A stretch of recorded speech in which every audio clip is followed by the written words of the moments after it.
The Ouya, a once great titan of the gaming industry, foretold to rival Xbox, PlayStation, and Nintendo, now no more than a relic of a lost age. So, what happened? Well, allow me to set the scene.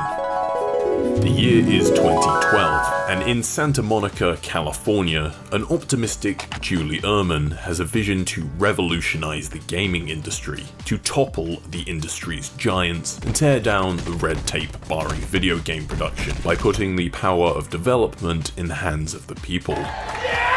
No gods or kings, only man, and their ability to churn out shovelware slop. Now, Julie wasn't completely crazy. After all, she had an MBA from UCLA Anderson and a BCBA from Washington University, which interestingly isn't actually up here in Washington, but down here in Missouri.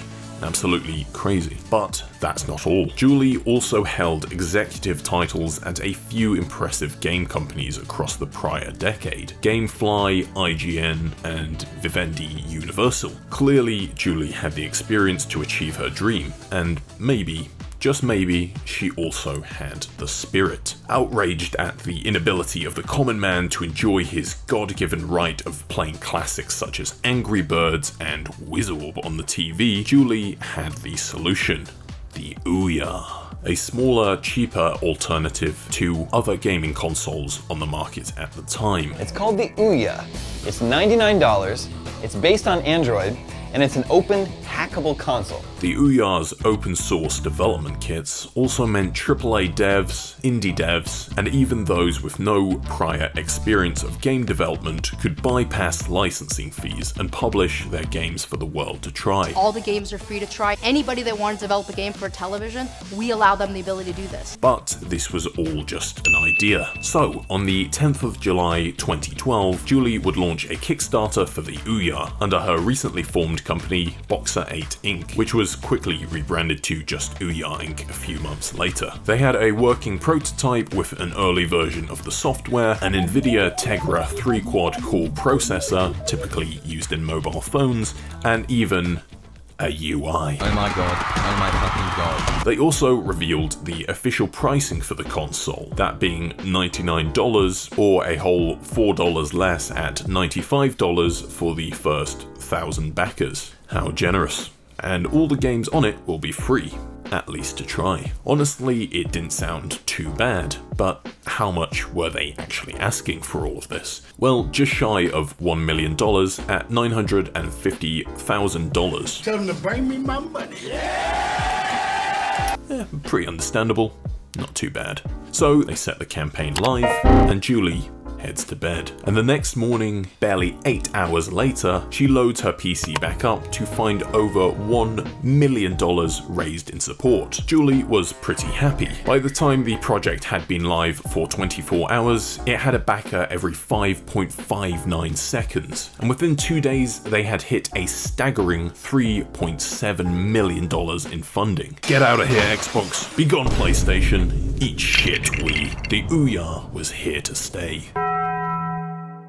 To this day, the Ouya is the 17th highest funded Kickstarter project, but back in 2012, it was sat firmly at the 5th highest earning campaign of all time. By the time the campaign had finished on the 9th of August, it had raised a whopping $8,596,475. That is a whole 904% more than Julie asked for initially. Of course, as these things go, there were some doubters, some even questioning if this was all a scam, or even feasible at all. After all, the console was set to release on March 28th, 2013 for backers of the Kickstarter campaign, and June 25th, 2013 for the rest of the mass market. That's only 7 months and 2 weeks to get this designed, produced, and shipped out to customers. For some important context, the average console takes around 4 months and 1 week to go from reveal all the way to launch. Time was not on their side. Between a tight launch schedule and some initial skepticism from some potential customers, cracks were already beginning to form.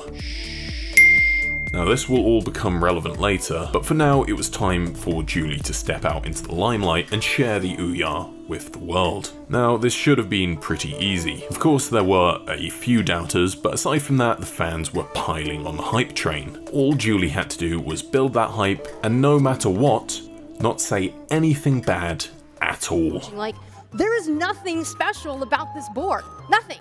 Like, nothing. Say that any one of you can go make it. There's nothing special There's about nothing. Julie.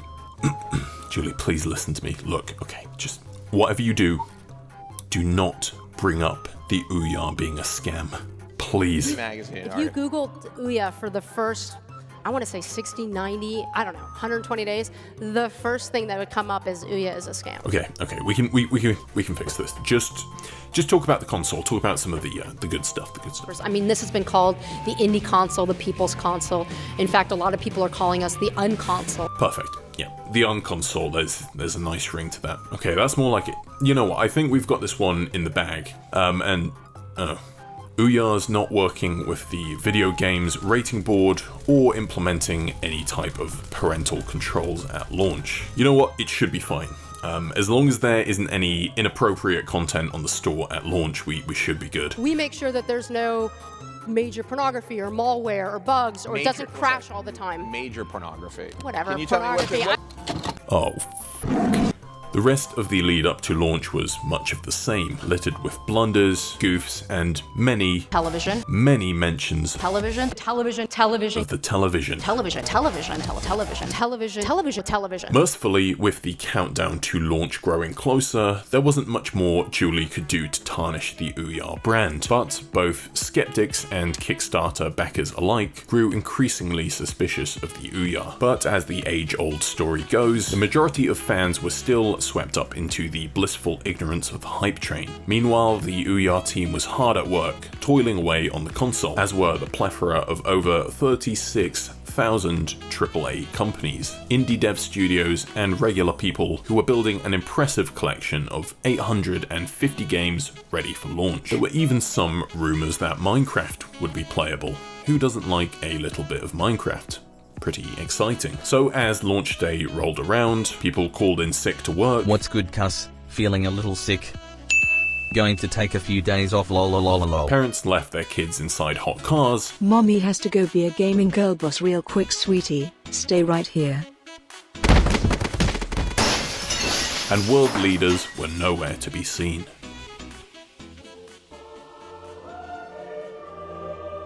The streets were quiet. The excitement in the air was palpable and electric. People all over the world knew they were living through history. This was bound to be a day to remember.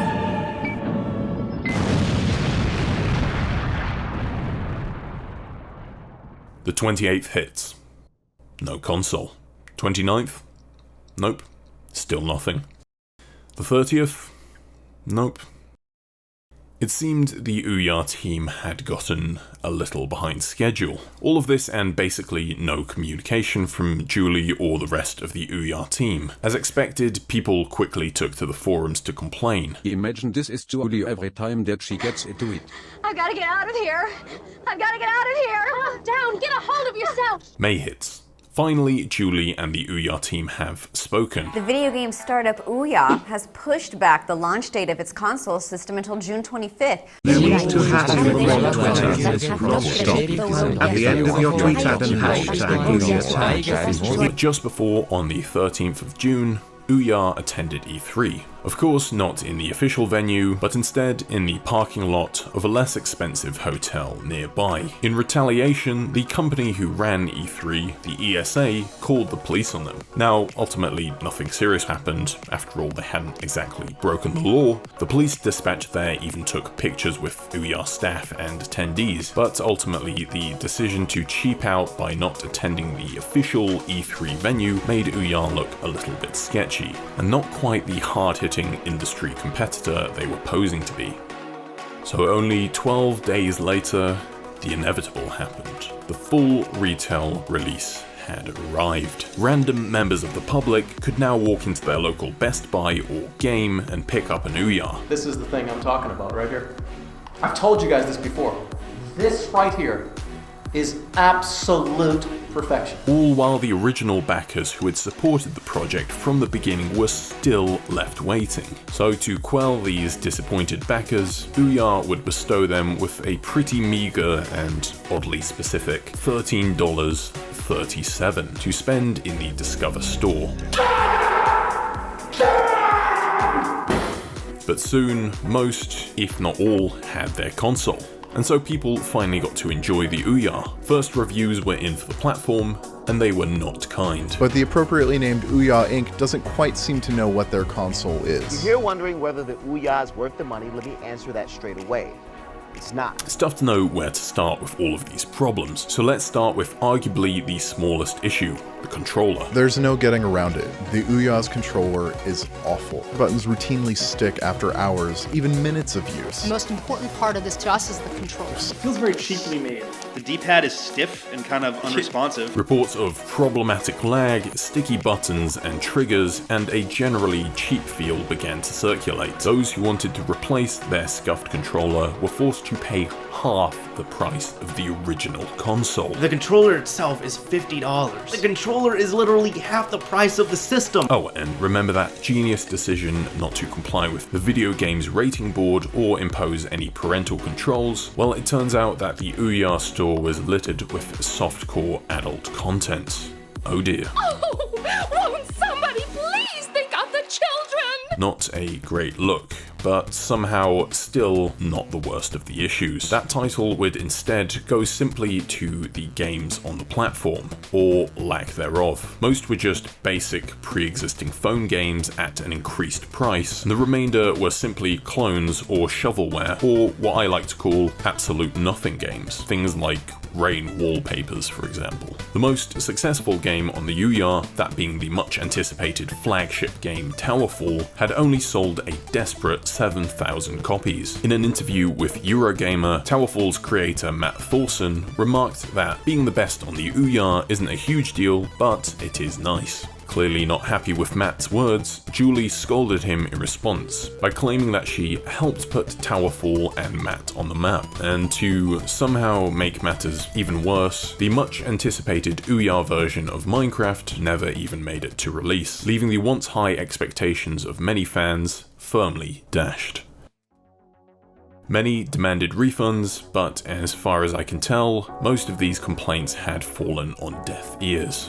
After just a few months, the Ouya had already fallen into relative obscurity. Those still holding out hope for the Ouya's redemption would be sorely disappointed, with an onslaught of crushing announcements. In March 2014, they dropped the requirement for devs to make their games free to try. One of the main selling points of the original Kickstarter campaign was that all games would be free to try first. So a lot of people pretty much saw this as the final nail in the coffin for the poor console.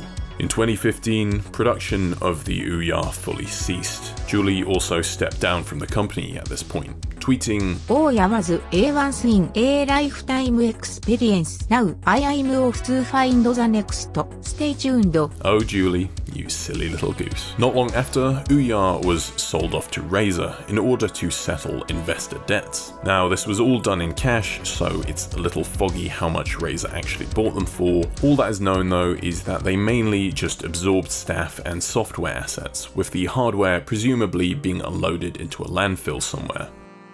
And that's where our tale ends. Official servers for the console shut down on the 25th of June 2019, but some darn-fangled tech whizzes set up third-party servers, and because of this, surprisingly, there's even a decently large community of dedicated fans still using the platform to this day. There's a site equipped with still active forums, a Discord server, and even a fan-made magazine published twice a year called Ouya Future, which is available completely for free at archive.org. But aside from that, that truly is it for the console. As for Julie, following her tactical retreat from Ouya Inc., she had a brief 2-year stint at Lionsgate, followed by another 2 years at Playboy. And finally, in 2020, Julie co-founded Angel City FC, along with fellow business people Kara Northman and Alexis Ohanian, as well as actress Natalie Portman. The team's actually doing pretty well these days, and in 2013, they even got a 3-part HBO documentary series. Julie still remains there to this day, and so far has yet to make another blunder. So ultimately, was the Ouya just one big scam from the beginning? I don't know. This is all just my speculation, but to me it seemed like Julie was just looking to make some money, which is fair enough. Seems like she got in way above her head and underestimated the complexity and scale of the project she was taking on. But what do you think? Let me know in the comments. Also, let me know what you thought of this style of video. I know it's a little bit different, but I had a lot of fun making it. Would you like to see me cover some more goofs, gaffes, and other funny tales and scandals from the internet? Let me know. As always, thank you for watching. Till next time.